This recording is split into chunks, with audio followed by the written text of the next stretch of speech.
Imagine Lightning McQueen from the animation blockbuster Cars on a racing track at Silverstone. McQueen is looking at those telemetry guides that produce thousands and thousands of data points, and he behaves as if, yes, he understands what actually that means. Then you have Lewis Hamilton on the other side in a Pixar studio discussing with animators, designers, directors about the number of iterations it takes to get just one scene right. So when Hamilton gets to know that it takes about 5 to 6 years to get just one animation correct, then he comes out feeling that, okay, I have another world parallel to me that takes maybe more or less the same amount of time, but requires resilience and persistence, but in a different shape and format.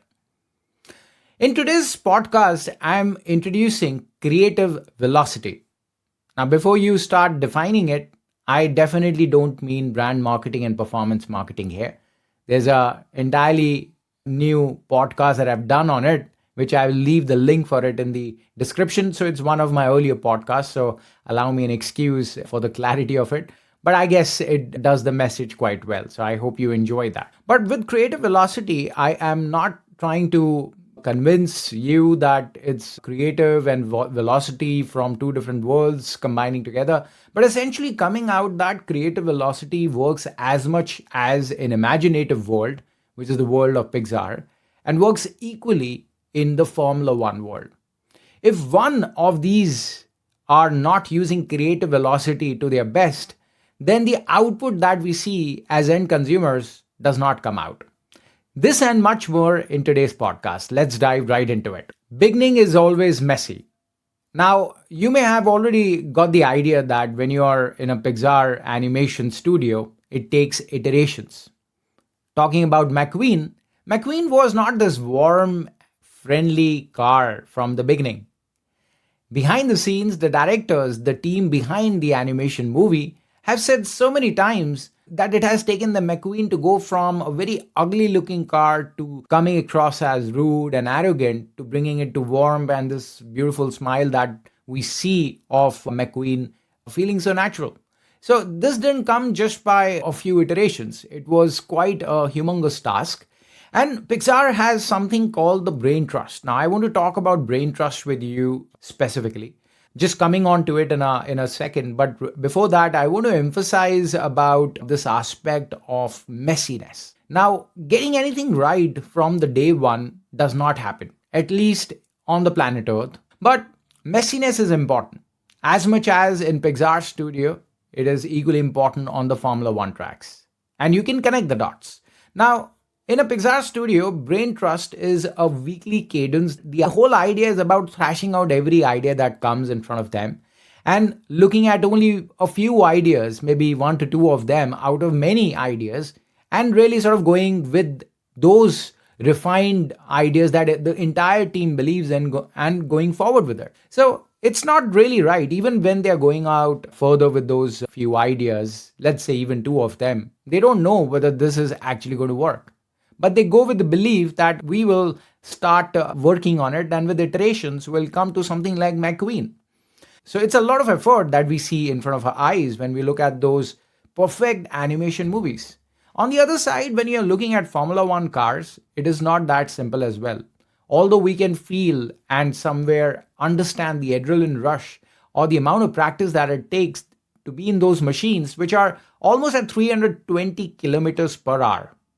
Imagine the speed and the conditioning that it takes for your brain to get used to it. And Lewis Hamilton and other drivers are on the racing track practicing day in, day out. And before even the season starts, the messiness is so bad that they don't know what exactly they can do, that even a second can make difference in their winning situation and position at the end of the season.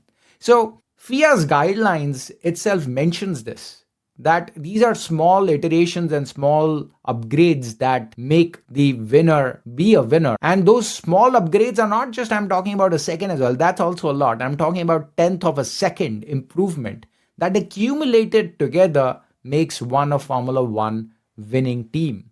So we can say that we are great fans of these guys, but it takes immense perfection, immense resilience, and time to be where they are. Where I want to emphasize is that it is a lot messy when they all start with. They don't know how things will go forward. So, in the marketing world, when we are looking at a landing page, even, it can start with a messy landing page and make iterations on it based on research, based on your discussions, based on the performance, based on A B test, and then come out with a Formula One sort of landing page that will perform well. So that's the first part that I wanted to emphasize, messiness. So McQueen is not just about horsepower, it is about repeated learning on the racing track, on one racing track, on two racing tracks, and finally learning how to adjust.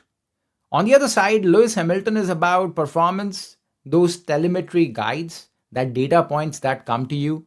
It is about tire management, gear shifts, aerodynamics. In Formula One, a peculiar aspect is the pit stop. In 2019, a team was able to do this in 1.82 seconds. Now, this is magical, right? And this doesn't happen just by air, just by coincidence.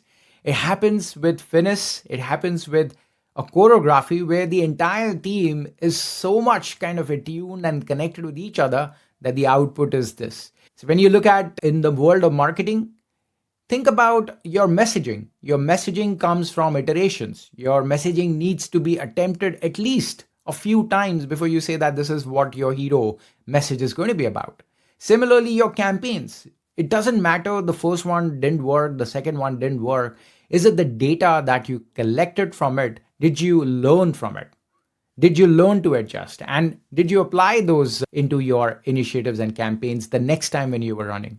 Creative velocity are maybe just two words, but it's definitely not brand marketing and performance marketing as I'm saying. The next one I want to talk about is the power of constraints.